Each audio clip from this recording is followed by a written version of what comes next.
तर मित्रांनो नमस्कार. सावळ्याची जणू सावली या मालिकेच्या 7 मेच्या एपिसोडमध्ये आपण बघणार आहोत. इकडं मात्र आता काय होतं, कारण की आता सावलीला गुरुकुल चालू करायचं असतं. आता तिथे काही मुलांचे ॲडमिशन तर झालेले असतात. सावली त्यांना गाणं शिकवणार असते, तर काही मुलं अजून बाकी राहिलेले असतात. तर जगन्नाथचं म्हणणं असतं, तू सांगितलेला आकडा पण ठीकच आहे, पण मला असं वाटते जर अजून जास्त मुलं जर झाले ना तर आपला आश्रम अजून चांगला चालू होईल.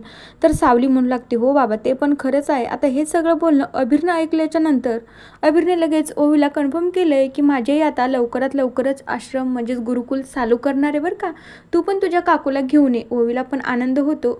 ओवी पण अमृताला हे सगळं सांगत असते. आता त्यानंतर सावली गुरुकुल चालू करणार आणि त्या गुरुकुलमध्येच गाणं शिकवणार. यासाठी आता सावलीचे खूप मोठे 2 फॅन, एक आई आणि मुलगी सावलीच्या घरी येतात, म्हणजे जगन्नाथजीच्या घरी आलेले असतात.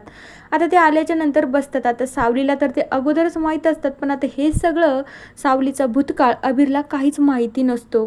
आता त्यानंतर ते आल्याच्या नंतर बसतात, म्हणू लागतात की सावली ताई, सावली मॅडम, जे काही त्यांचं बोलणं आहे ते नॉर्मली बोलू लागतात.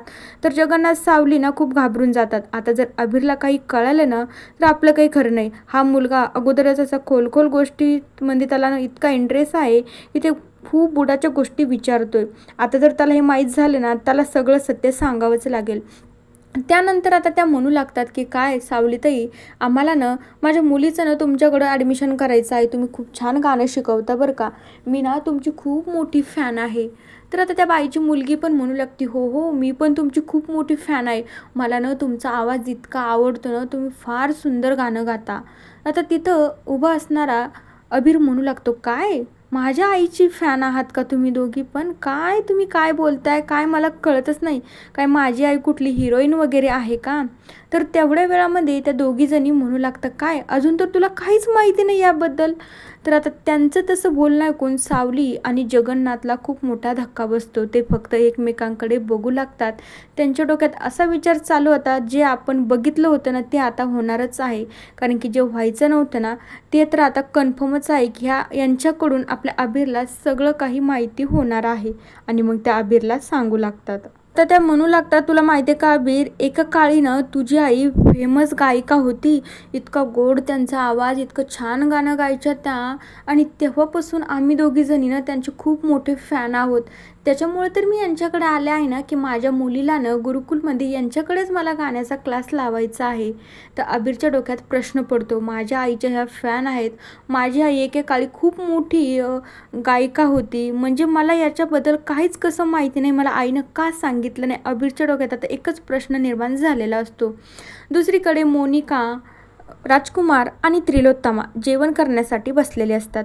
तितक्या वेळात मोनिकाला वाटत असतं की आता त्रिलोत्तमा आमचंच ऐकेल आणि आमच्या मनासारखं करेन. सारंगनं तर तिला सांगितलंय, तू काय जो निर्णय घेशील ना तो योग्य घेशील, मला तुझ्यावर विश्वास आहे. पण आता तेवढ्या वेळात मोनिका म्हणू लागते, काय आई, मी तुम्हाला कालचं ते आपलं बोलणं झालं आहे ना की आपल्याला ते नाव चेंज करायचं आहे म्हणून. तर आता त्रिलोत्तमा मोनिकाला सांगू लागते की हो ते तर माहीतच आहे मला, पण सारंगने काय उत्तर दिले ते तुम्ही ऐकले आणि तुमच्या चांगलंच लक्षात असेल ना. आता त्रिलोत्तमाचं असं बोलणं ऐकून राजकुमार मात्र तिच्याकडे खूप रागाने बघू लागतो. त्यावर आता मोनिका म्हणू लागते, हो तुम्ही म्हणताय ना ते खरं आहे. सारंग जे म्हणलाय ना ते आम्ही ऐकलंय आणि आमच्या लक्षात पण आहे, पण सारंग दुसरं पण बोलला ना, तुमच्या लक्षात ते नाही का? सारंगच्या कानावर आपण ह्या सगळ्या गोष्टी घातल्या तर आहेत ना. त्यानंतर त्रिलोत्तमा हो म्हणू लागते. मग आपण सारंगच्या कानावर ह्या सगळ्या गोष्टी घातल्या म्हणल्याच्या नंतर त्याचं उत्तर काय होतं की हो आई, तू जो काही डिसिजन घेशील, जो काही निर्णय घेशील ना तो नक्कीच चांगला घेशील, माझा ना तुझ्यावर पूर्ण विश्वास आहे. आता अशा मोनिकाच्या बोलण्यामुळे मात्र त्रिलोत्तमा तिच्याकडे खूप रागाने बघू लागते. तर मित्रांनो आता बघूया उद्याच्या भागात आपल्याला काय बघायला मिळतंय. आता इकडे अभिरला तर सावलीचा सगळा काही भूतकाळ माहिती झालेला असतो. आता सावली त्याच्या प्रश्नाला काय उत्तर देईल ते उद्याच्या भागात आपण नक्की बघूया. तोपर्यंत या मालिकेच्या पुढील भागांच्या अपडेट्ससाठी आपल्या चॅनलला नक्की सबस्क्राईब करा. So bye.